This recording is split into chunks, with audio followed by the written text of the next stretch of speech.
Feeling a podcast again in these exciting times when the strike against Iran has started and Ayatollah Khomeini has been killed. We are discussing global politics here at the Günther Fellinger Show. The show, thanks to you all, is doing very well because we are developing here with 147,000K on X and also with new soon, hopefully 17,000 on YouTube and 32,000 on Instagram. But today I have an even more famous guest here, and I'm very honored. Dr. Kari Odermann, an expert on political affairs and one of the big explainers about global politics and the political science on Instagram and TikTok. And she is referred to as Dr. K. I call her Kari, but maybe Dr. K is the best title I heard on your Instagram that you refer to yourself as like this. And I would like to welcome you very much. And please introduce yourself, Dr. K, and we are looking forward for our debate this evening. Welcome. Thanks a lot, Gunter. It's good to be on your show. I appreciate the invitation. And Gunter, we've known each other for a while. You can stick to Carrie. I'm absolutely fine. Um, Dr. K. Dr. K. Well, Dr. K is the brand I've developed on social media because back when I began making TikToks, oh gosh, 2020, I realized that there was anyone taking up the space to give people fact-based information on these platforms that are made for entertainment. So I put my elbows out and I started making content. And that's what I do. I am a political scientist, though. And much like you, I've spent a lot of time in Ukraine. So that's a topic that's near and dear to my heart. And right now, I'm spending a lot of my time as a consultant, helping NGOs, ministries, international governments try to figure out how they can use social media to build trust and legitimacy and also to keep people safe, right? Because in Europe, we need to talk about things like civil preparedness, and every country and every culture has a different way of picking up on like the nuances of information, and this is where social media is going to be really important too. Absolutely, I understand this is one part of your expertise, the social media, and also the whole issues about content, safety, and freedom of speech, and our relation with Elon Musk. Oh yeah, and we're on Twitter right now, right? We're live on Twitter. Yes, I just posted live on Twitter. That's what I do here. And then everybody who is on my Twitter feed can see it live. Hello, everybody, guys. We are here with Dr. K, a star from Instagram. And I am also on Twitter, Gunter, but nowhere as large as you are. And Yes, and the I will tag you later because I actually okay. have the same motivation in 2020. It's very interesting because I Mhm. saw for my children a lot of content which was pro-Serbian, pro-Russian, and a lot of crazy things, conspiracy stuff. And it motivated me to be then active on YouTube and Twitter and somehow tell the facts as an economist and as a lifelong political activist, how I see the world. And that's why I developed my accounts, and I want to give the positive but correct message about our Western institutions and what we do. And this is my motivation as well.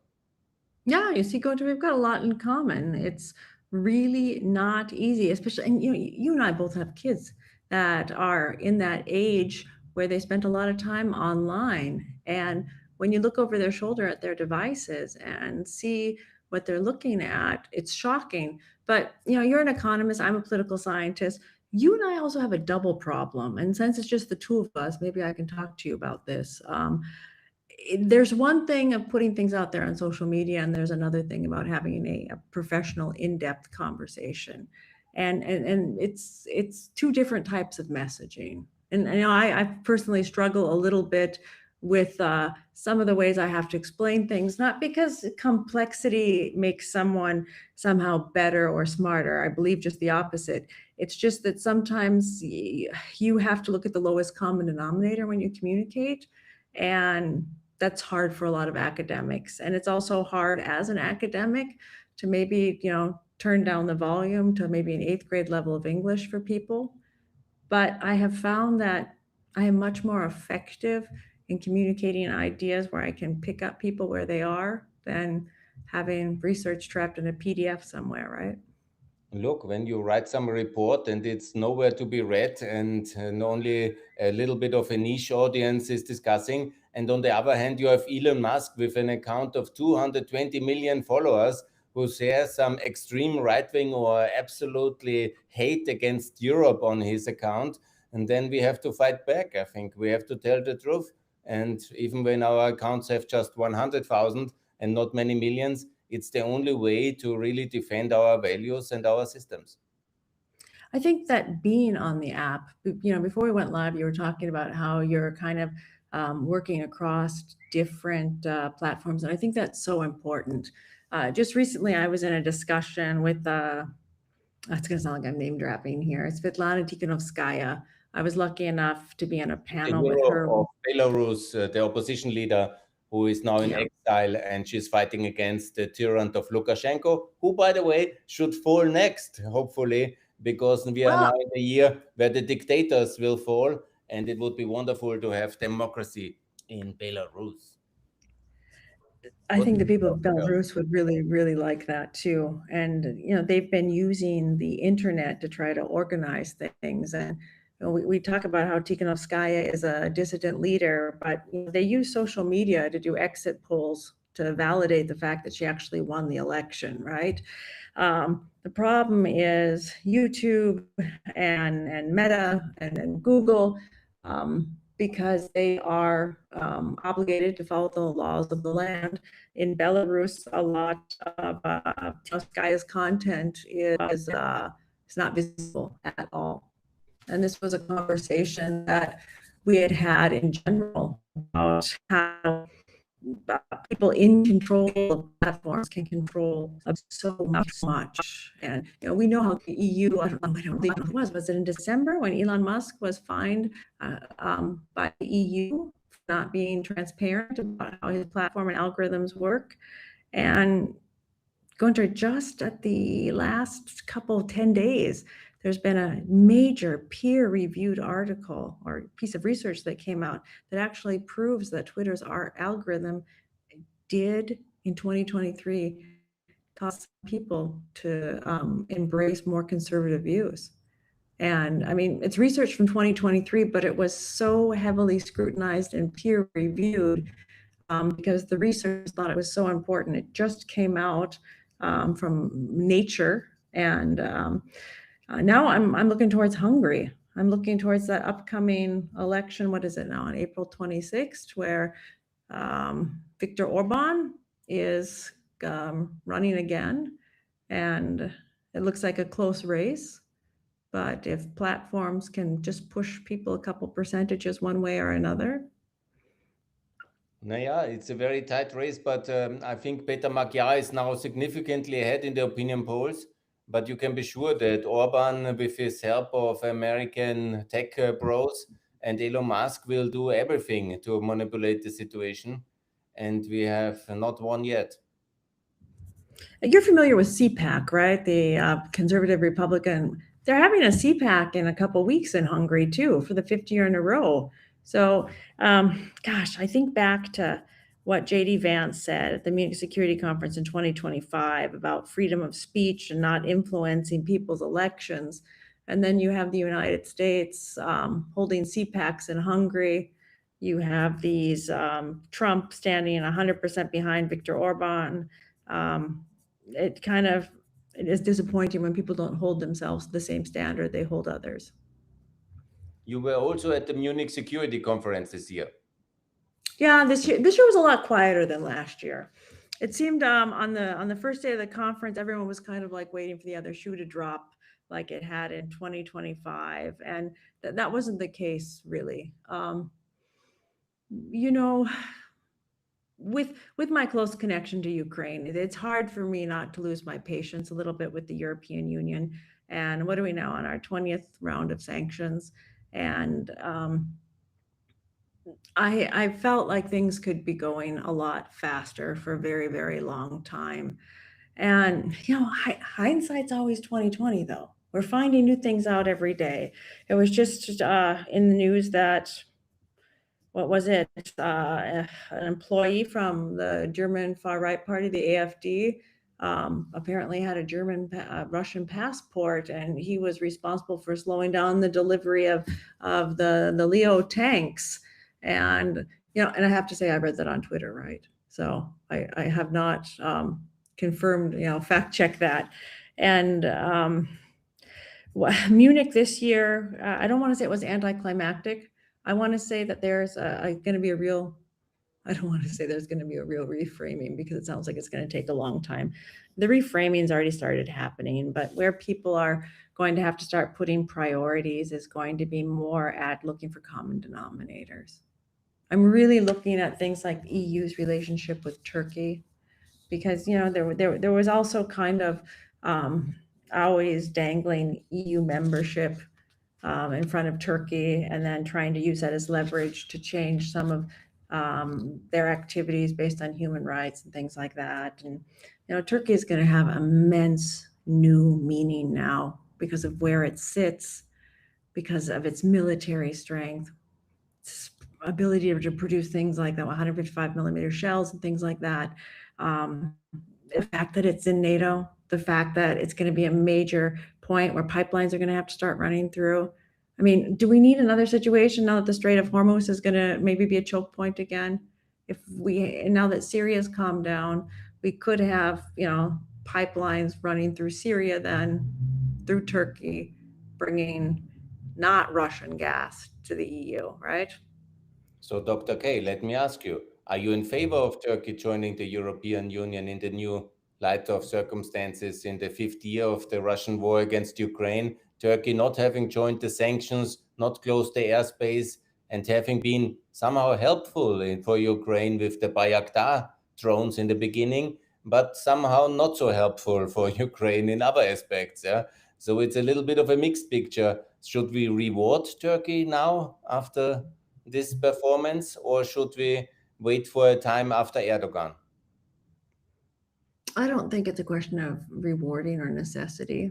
I think really using an old framework for a new time isn't going to work. I think we need to find the common denominators. I think it has always been a real luxury to be able to hold people to a high standard, but times have changed, and we have to look at everything from a security aspect. And when you look at things from the security aspect, you have to look at immigration differently. You have to look at a lot of things differently, and it's hard. It's hard. There's cognitive dissonance to readjust. And I'm not saying looking at those things with liberal democratic framing was bad. I'm just saying that we have to be realistic now. And Do you think that, Dr. K, the shift is now the security and the strategic must be first for the consideration of European Union, and therefore it's much more important to integrate Turkey closer and faster because we need it as a strategic ally in Southeast Asia?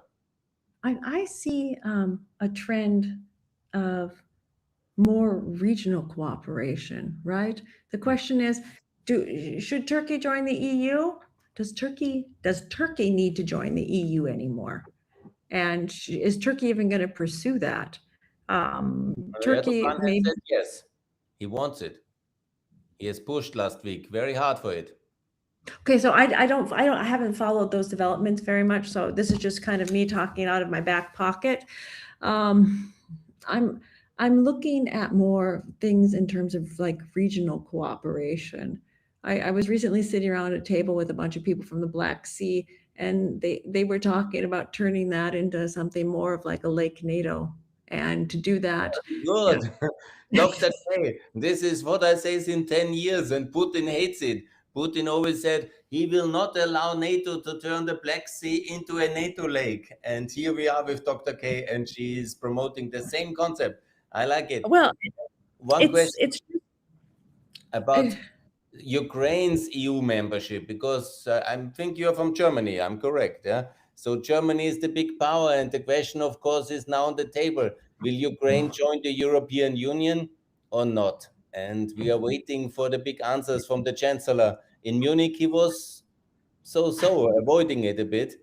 But can, as the Commission has proposed, Ukraine fast track into the European Union as part of a peace settlement?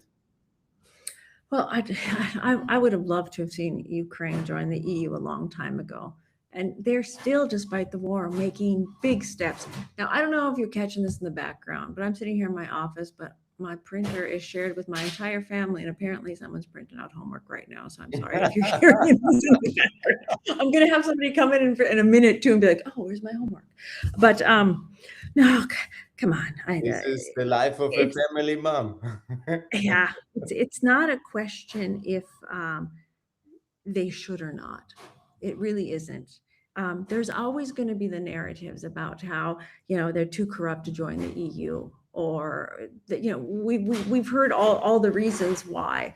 But I think they have really proved that they deserved to be in the EU, and it's finally being realized. There were so many different perceptions of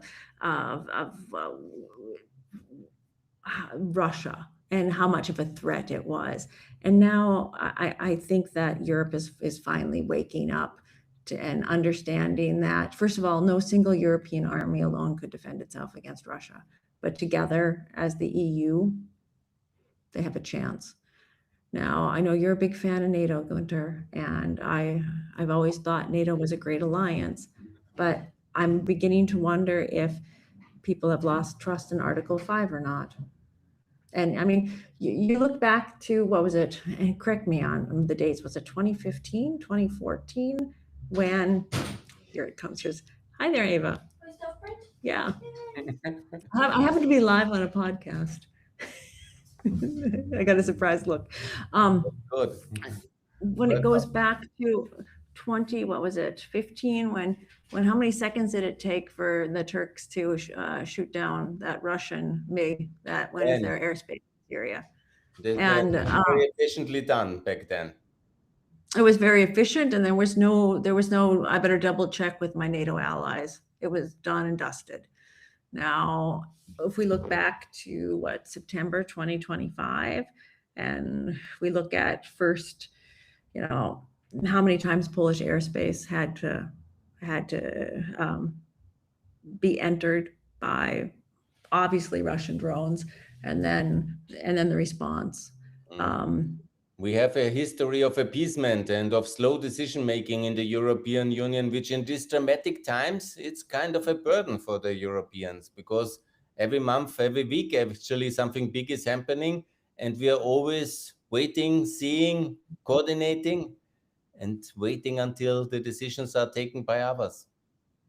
Yeah, and I mean, we got to make sure that we're not talking about apples and oranges here too. I mean, we start talking about NATO, we go back to the EU. I mean, I want to say in 1953 there was even a suggestion to make a European army, and NATO stepped in and said, you know what, we don't want overlap, we don't want to double up, we want to be efficient. And that also kept the United States in the driver's seat for a long time. There was a reason that the United States led NATO and was in charge for a long time. And, the Europeans were comfortable letting them be the first among equals, so to speak. And yes, since even before Obama, we were talking about the 2% in military spending. And it took this shock from to really question, Trump saying things like, I don't know if I'm going to help them out. Do they deserve this?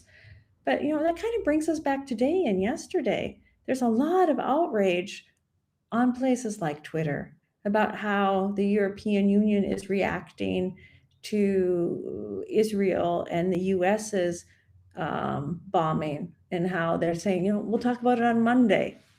And, their reaction is slow and measured.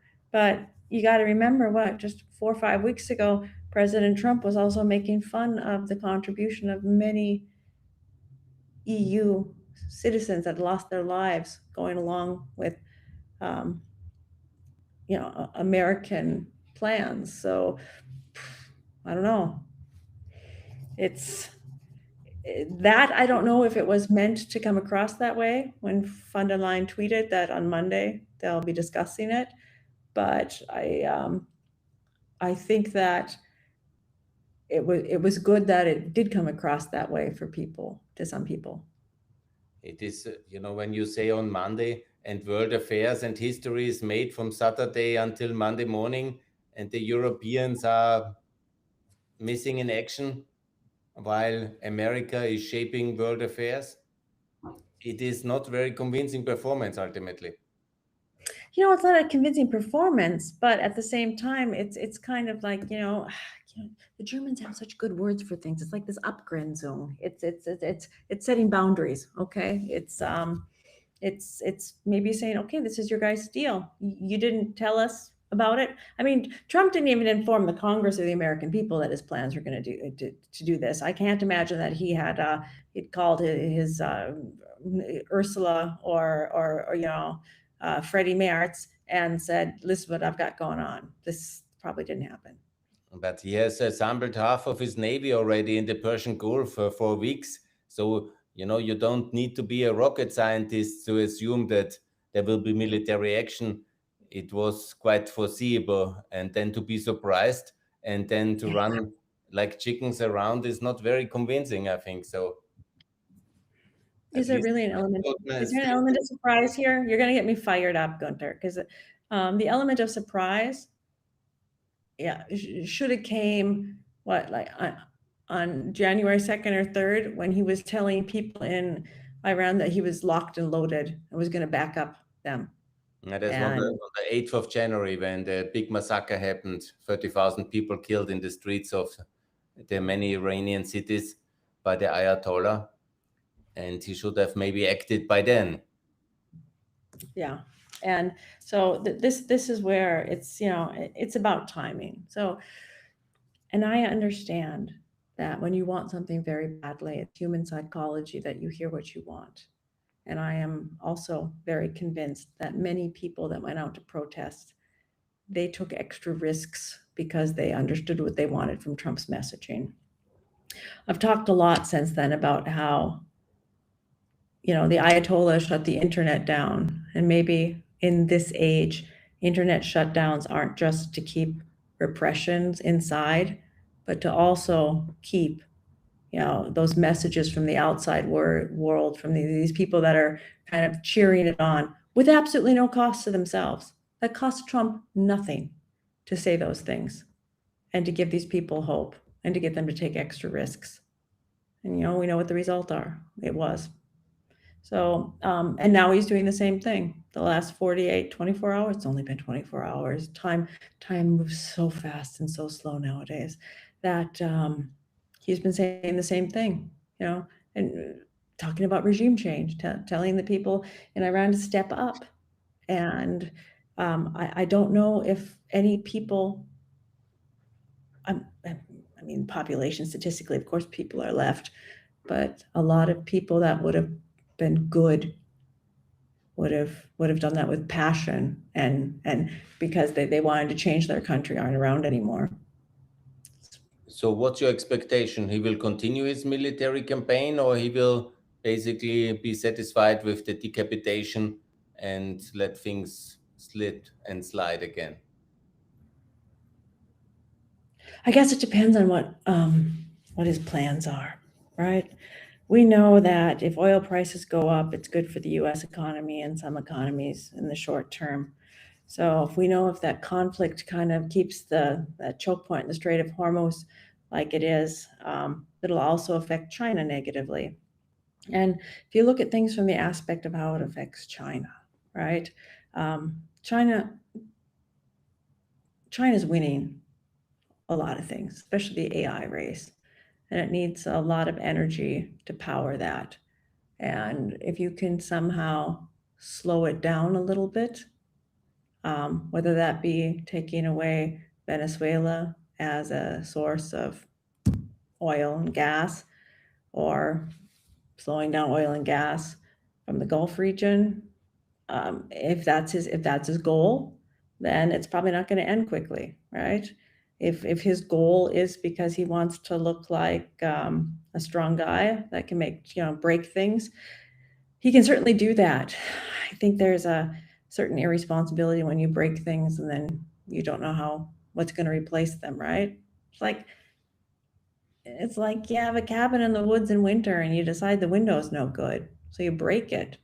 If you don't have a new pane of glass, it's going to be cold inside. It's going to hurt you too. So, what do I think is going to happen? It's so confusing because it's on the one side, they're not going to do any regime change. They're not going to start any new wars. By they, I'm talking about the Trump administration. And then they go ahead and do it. I mean, there's the element of surprise, right? I mean, Yeah, still I was surprised how effective it is in the first 28 hours, 48 hours to have such a impact and so good intelligence, exactly where the Ayatollah Khomeini is based, and much of his Security Council has been eliminated in the first days of the strike. But let me ask you as well about the role of Reza Pahlavi. What's as a political scientist, it's not happening so often, the restoration of a monarchy. Do you think that's an option? Because there is a lot of resistance to that, also in the European left, but there is huge demands for the restoration of Reza Pahlavi in the Iranian diaspora in Europe. And it's a political, very, from a scientific point of view, I think very rarely in history it has happened. In Spain, for example, it did, and there was discussions in some Eastern European countries. But do you think that even is an option, or do you think that is basically a non-starter from the day one? well, okay, first of all, not from a political science point of view, but just from someone that's a watcher. Um, the demonstrations and the movements that I think are the most authentic are the ones where people have a symbol that is something easy, is something that they all have, and it's not like a ready-made flag. The flags of the monarchy, they started popping up at the end of December, and like, where were they coming from? They were coming from somewhere. You just don't have merch ready to go unless someone's helping you from the outside. Um, I don't know much about it, but I found that that challenged me in how organic that movement was. And of course, there could have been flags left over from the Masa Amani Armeni, but I don't think those flags were really part of that. So that caught my eye, because the flags with the symbol of the monarchy, which was the lion, is were showing up suddenly all at once, which, okay, so maybe that just happened, and that was my observation. Now, as a political scientist, going to monarchies, poly, it's the Greek word for people, right? And political science is nothing more than talking about the structures people create or agree upon, even implicitly, to manage their societies. And the world's changing. So if democracy isn't, end all and be all anymore, and people want a monarchy, that's fine. I just think there has to be legitimacy of some sort. And I don't know how to re-legitimize a monarchy. Let's see, he has not said that he wants to be the king. It's so basically the idea to lead a transition government and then to make the decisions for the constitutional form.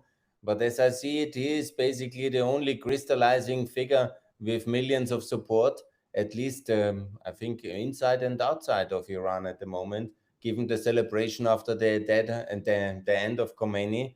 I think he will be having a big role to play. But we will see that in the future. Yeah, we'll see that. And we're going to also see people questioning how organic things, if it gets that far, if there's a lot of regime change.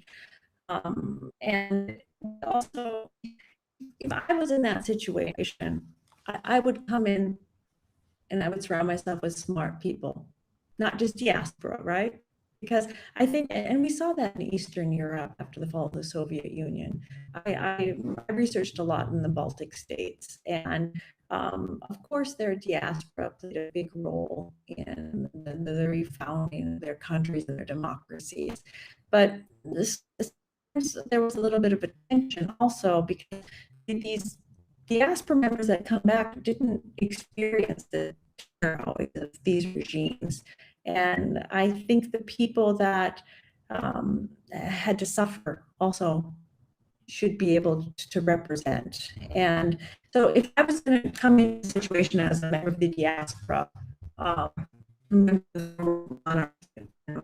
prince, I would surround myself with people with local knowledge that I could trust, and I would have a clear timeline about this is what I want to do, this is what our goal is, this is how I'm going to hand over power, why I'm going to hand over power, when I'm going to do it. I mean, we see the big issue, even Zelensky in Ukraine, it's their law. You cannot have an election in wartime with martial law. And people are talking about how he's illegitimate, right? So you have to have a set plan. You have to be able to communicate, right? You have to just have a plan and talk about it. Let's talk about Ukraine. 4 years now, the war is raging, and there was now the anniversary, the tragic anniversary of 4 years since the full-scale invasion has started. How do you see the prospect of a peace settlement now on the ongoing negotiations? And what's your expectations for 2026? Will the war go on, or is there a realistic chance for a peace settlement? That's a tough one, right? I mean, I've been saying stuff for the last 4 years, and I've been wrong about a lot of things. I've been right about some things. But first of all, I don't understand why people are negotiating for and about Ukraine without Ukraine at the table. The next point is Putin's buying time. And we may, again, it's about changing how you see the world. I don't think that the negotiations between the United States and Russia are really in the best interest of Ukraine. They're probably in the best interest of the United States and Russia. And I don't think Ukraine has to make a peace deal anymore. I think that we're being flooded with information that Ukraine is losing. But I know you follow things, Gunter, and that's not really the case. If you look at certain metrics, right? And of course, numbers always lie, but I recently just sat down and I wrote up my thing is political communication. So I look at how people understand things better. And it's amazing that you can present the same facts and numbers and it can be interpreted completely different because people go into it with their own bias. But if you look at, the kill rates, the casualties, you look at, and of course the numbers aren't public, but budget numbers get leaked and how much is being paid out in pensions. There's really more money going out to pensions and injured soldiers than actually to people fighting. And, it's hard to really nail down if it's a 2-to-1 ratio or not of deaths, but there's been a lot of death on both sides, and Ukraine certainly can't afford, as a smaller country, to be losing people.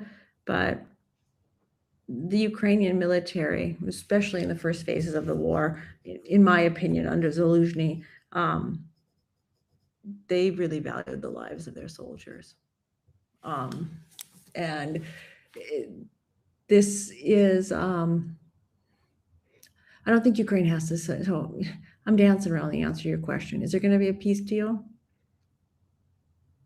I don't think if there's a deal, it's going to be a just peace or a lasting peace because somebody will be forcing Ukraine's hand somehow. I don't think Ukraine has to make a deal yet because things aren't as bad for Ukraine as people say. Things are bad for Ukraine. Have you been back? I've been in 2025 in March in Lviv only by bus from Vienna. And I've been at one of the funeral sites of 800 Ukrainian soldiers. It was very moving. and also I've been at the Superhumans Rehabilitation Center. So definitely Okay, yeah. I saw some of the pain, but I saw also a lot of courage and a lot of determinations for victory. And I guess the recent events where the new Minister of of Defense, Mr. Fedorov, has somehow convinced Starlink and Elon Musk to take Russia off the Starlink system, and the resulting 400 kilometers, square kilometers of land regained and re-liberated by Ukraine has shown that Ukraine is basically on the winning side. And once the international system shifts back to Ukraine and the American support is there, and then Ukraine can liberate as well Crimea, which I'm optimistically this is happening after Elon Musk has basically given the technology lead towards Ukraine. How you see, because I see in your research you are working very much on this whole issues of digital cooperation between Europe and the US, and about Elon Musk's policy. We discussed it in the beginning already. How do you see this shift of Elon Musk? Will he be more pro-Ukrainian in the coming weeks? Will he be more pro-European? Or will he continue his completely crazy sharing of extremist content with his mega account? How you assess his next steps now in March 2026? That's a really hard question. How do I assess that?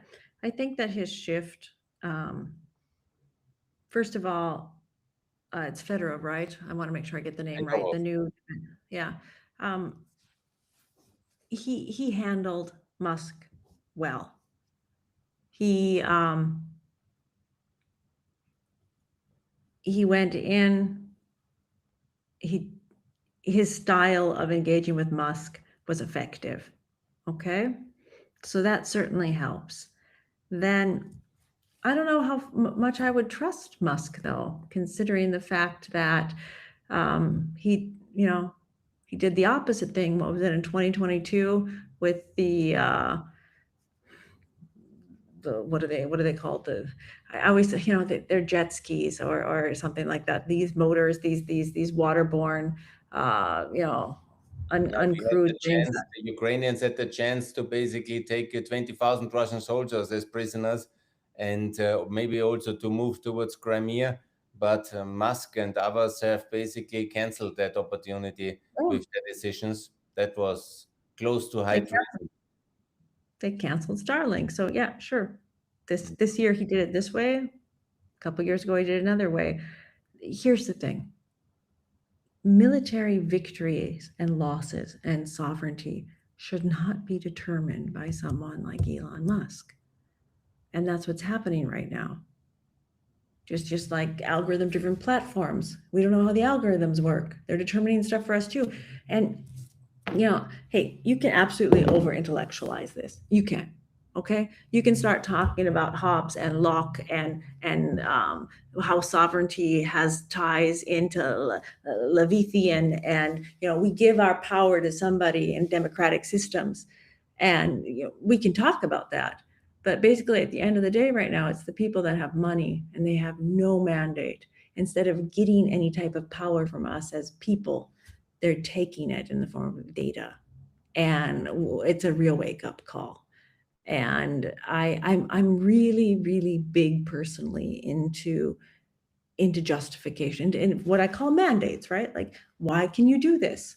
What structures exist that allow you to do this? And now we've got this whole shook up, messed up situation where there's no real structures.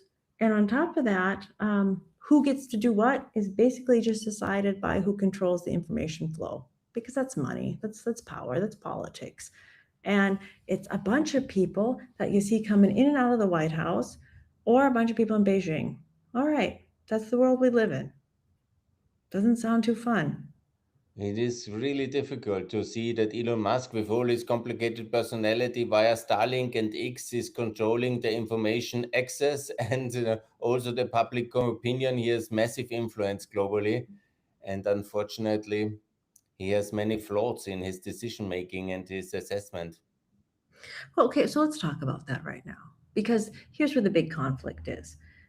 Musk and Twitter, it's US based, right? And everything on digital platforms in the United States is based off a 1996 law with a paragraph 230, which is talked about like it's about freedom of speech, right? Basically, Gunter, you and I think we're about the same age. I got my first email, I think, in 1994, right? And the law in 1996, Bill Clinton was president, and it was basically a law to protect the this young, new, soft infrastructure of the internet so that people put stupid things on the internet, the platforms weren't held responsible for it. But it was created in a time where people were using dial-up modems, and if they wanted to say stupid shit on the internet, they could, but it wasn't algorithm driven. These fake news, there wasn't even a concept of fake news. People had to look for it. People had to look for, how do I make a tinfoil hat best, right? It wasn't fed to them because they had like this passive scroll on a social media platform. So the law in the United States that protects what you can, protects freedom of speech, basically just protects the platforms from their content that they're sharing. The platforms in the United States are not held responsible. And the original law was created so that the nascent internet structures would not be held responsible for people's editorial comments, right? So And it's now the we have Americans who have to update their law for the 2020 reality. Gunter, come on, America. They're not going to do this. Why would they do this? Because by being able, it's Gunter, $278. That's what it's about. And that's not even adjusted for inflation. In 19, I don't want to start with 19s. In 2018, there was a memo leaked from Meta that said that each teenager, each underage user, was worth $278 to them. In 2025, there was a study in the UK that says every platform on social media has the computational capacity to determine the age of a user within 4 days after it signs up. So we have a situation where the age of a user can be determined. And if you have moderators, you can make sure the internet is a safer place. Moderators cost money. Kicking kids off the internet, kicking kids off platforms costs money. And plus, saying crazy stuff on the internet also gets you views. So that also means a lot of money.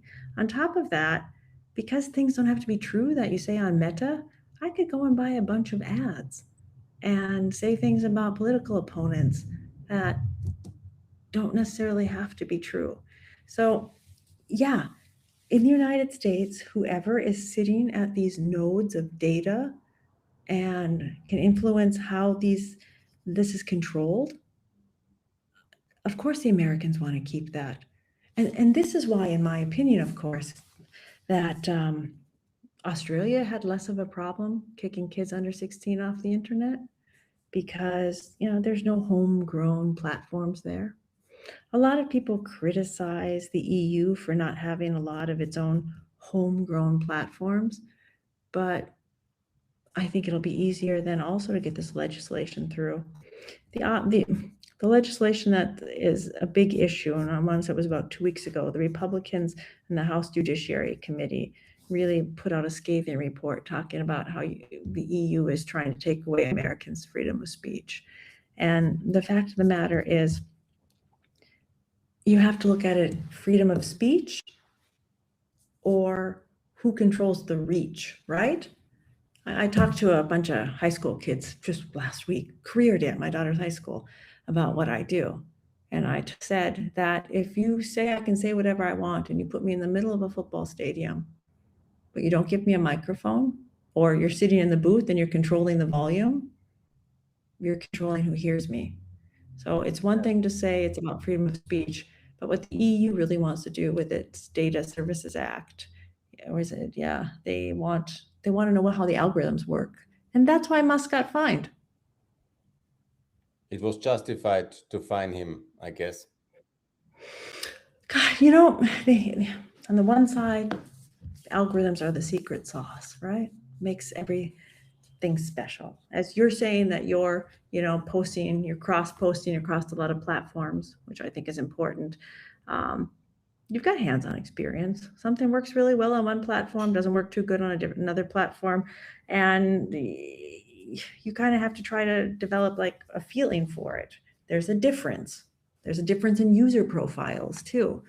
Um, but at the end of the day, anything that's algorithm driven, somebody is deciding what you get to see. I can tell you from my own experience on Twitter, because I have this 147,000 case. And when Epstein file was, this was on the 30th of January, Epstein was disclosed, and I had 3 million views on Twitter. And then it was within the next 2 days, it reduced to 300,000 views on Twitter, because I think he had artificially downgraded the reach of all users on Twitter. That's, I think, the policy, not only against me, but it's otherwise no explanation why you have one day 3 million views and otherwise 300,000 the next days. Yeah, there's no logical, because I did the same activity and the same topics and the same tweets. Yeah, and so it was no other way than he is manipulating the reach. And additionally, now the last 2 days, when the Iran war started, he had basically the biggest days on Twitter ever. So he has enormous information power behind him, but he is not ready to share the revenues. By that, that's another point. But when I, for example, now was by some communists, they published my telephone number just today in order to whatever punish me, and it's called doxing. They have done that. Then we made a complaint towards him, and we made actually 4 complaints about everybody. And he said, or his algorithm or his service team said, that this is all totally okay according to his platform, and it's not a valid complaint. Yeah. So he is investing nothing in decency in his platform, while he makes a lot of money, and he abuses his control of information and information reach completely for his own specific political purposes in America and Europe and everywhere else. And it's absolutely unacceptable what he is doing, in my view. And I have called many times on Twitter already for the nationalization of X into a public fund, and it must be totally managed differently, because it cannot be in the hand of one individual and his bizarrities. And I personally think that the whole purchase of Twitter for 43 billion euros was already a very dodgy transaction, which needs to be investigated again, because it's all basically meant to manipulate global public opinion with the most important platform there is, which X today is, no doubt about it. But unfortunately, Yeah. manipulated by its owner. And so many people left X.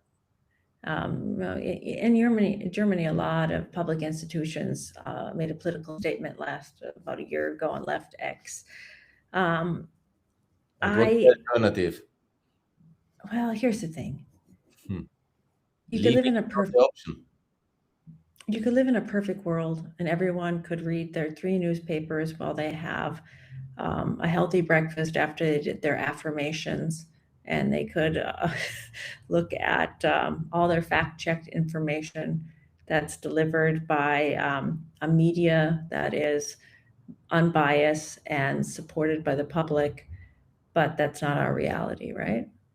And if you're not where people are getting their information, someone's going to fill the vacuum.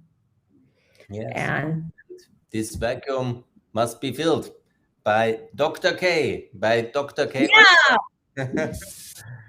and by Gunter Feilinger. Gunter, so how do you think you're going to get? Are you going to get Austria to join NATO? You asked me the big question. Okay, you turn the tables on me. It's my I'm lonely usually fault. going to ask questions.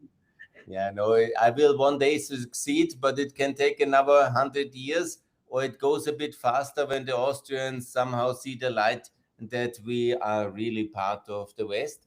And ultimately, we are depending on Germany on that one, because the Chancellor has said in Munich at the conference you attended that he will turn the European Union in a defense alliance. And we really like to stay into that European Union.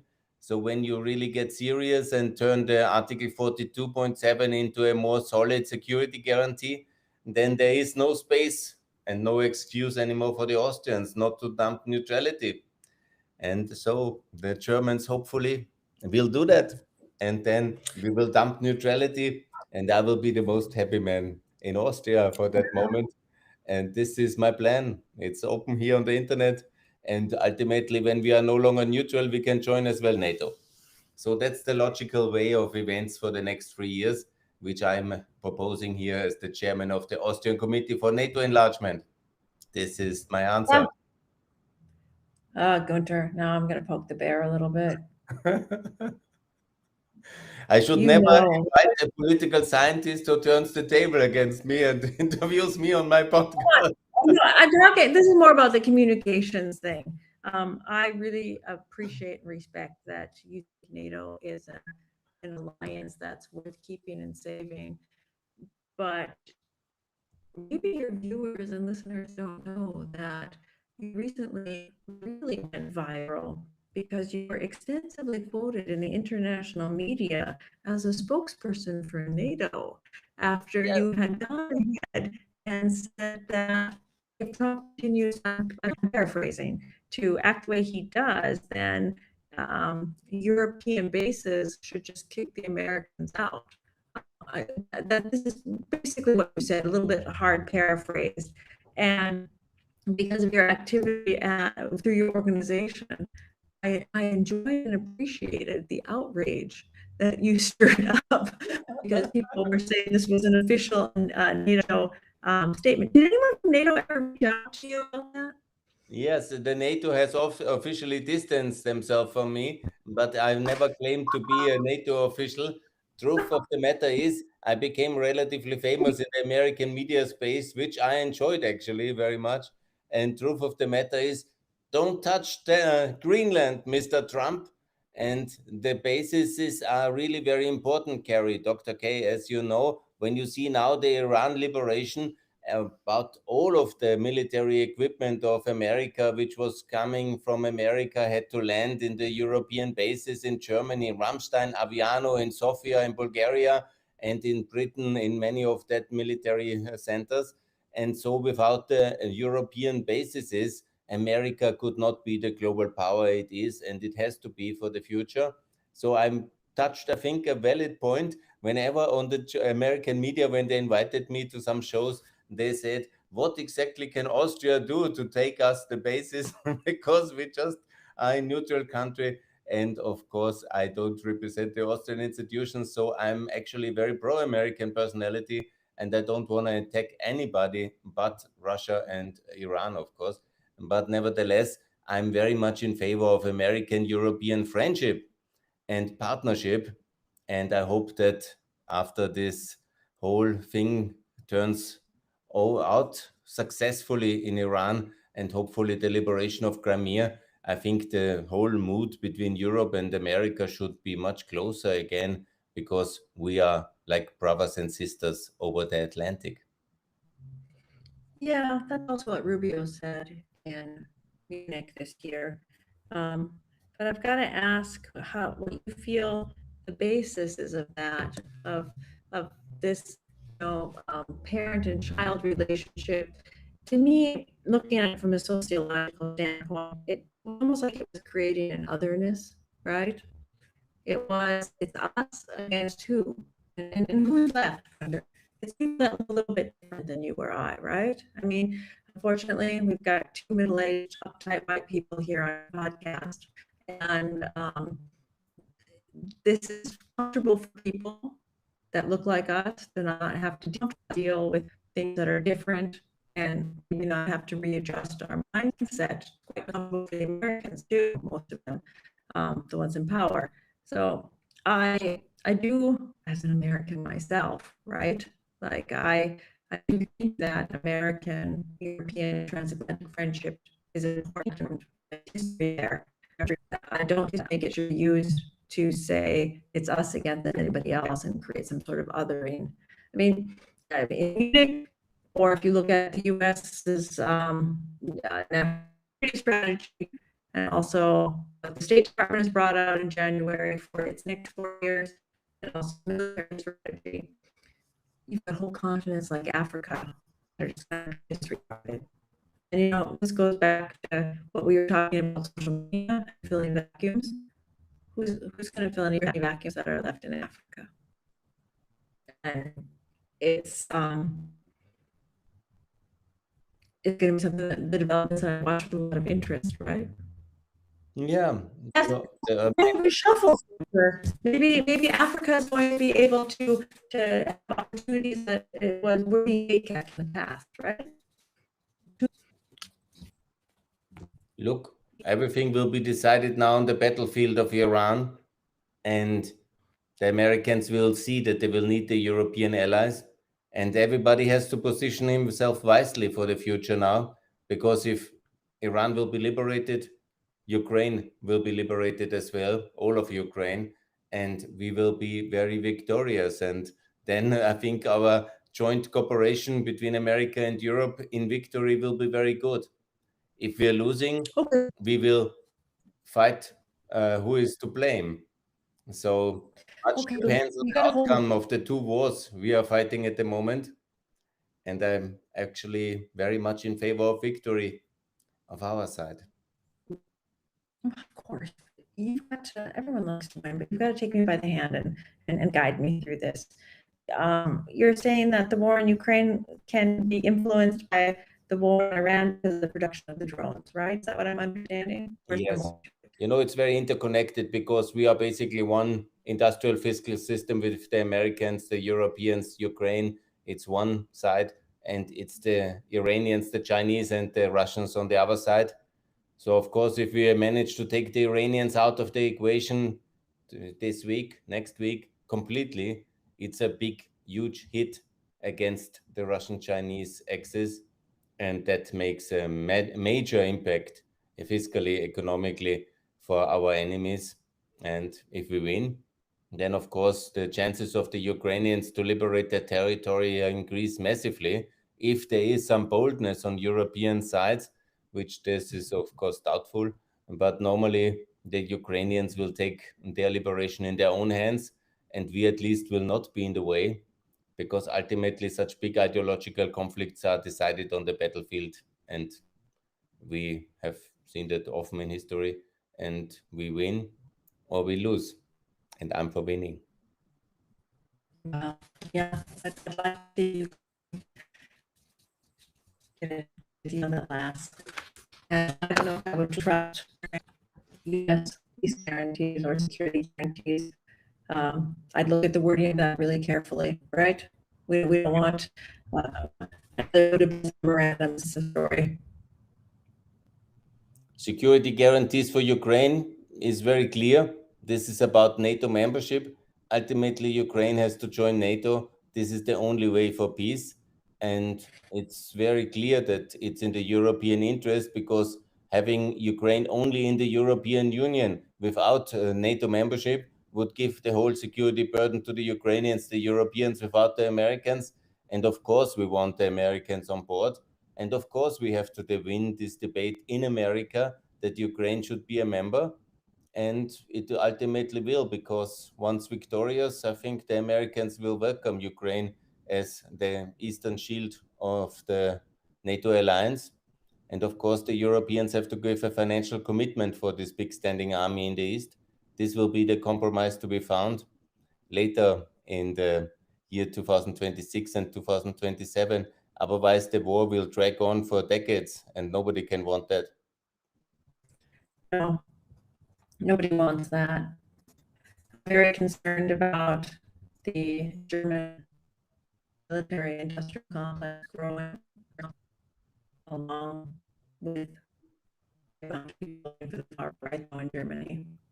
No, this is one of the game-changing elements, Dr. Kari, because Mr. Merz at the beginning of the mandate, now in 2025, he has made this huge decision for the massive spending expansion of the German debt, which is basically funding the logistical, industrial, and fiscal victory for Ukraine. And of course, these decisions, which was very close and very hard to make and cost him also dearly in the electorate, but nevertheless, it was very wisely. And this decision will lead to victory, because with this kind of resources, we can build the German and therefore also the Central European and the Ukrainian industrial military complex to such a dimension that we compete and ultimately also defeat Russia. So that's, I think, the logic of everything, because Russia doesn't have the fiscal resources to really wage this war on that dimension any longer. And so they are crumbling, and we are rebuilding our whole military infrastructure. So Russia will lose this war. We are going to win. But of course, we have to put the public opinion on track for that. That's the big battle. This is our weakness. And this is important to convince the people that victory is possible, is on the way, and will be coming. Yeah, we really can't underscore how important social media platforms are going to be in the next years in forming opinions, and how they have to be regulated in some way. Yes, things could go pear-shaped really otherwise. We've been talking for a little bit over an hour. I want to ask you a couple questions, and then we can sign off. Okay, good. Let's do that. Cats or dogs? Sorry? Cats or dogs? Do you like cats or dogs? Cats or dogs? You ask me cats or dogs? Yeah. I don't have any pets, so I'm not a cats man, not a dogs man. I opt for zero answer on that one. All right. What's the best way to shoot down a drone? The best way to shoot down a drone is Patriot Defense or Patriot. I love Patriot. I'm a European patriot. I opt for Patriots. okay, let me think. I got one more. Football or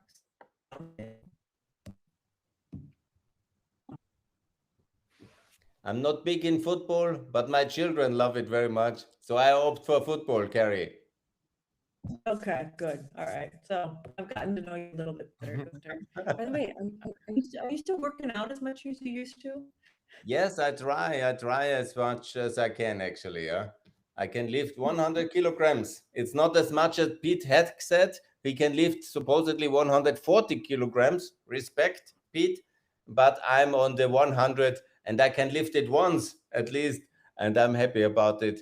And after this conversation, I will go to the gym again and tweet some photos of myself on my X account to prove it. Okay, that's great. I really appreciate you having me on. I appreciate the conversation. It was very nice that you took time. May I close yeah. and recommend your Instagram account, your TikTok account, and Dr. K, Kari Odermann, political scientist, came to this podcast and interviewed me, actually.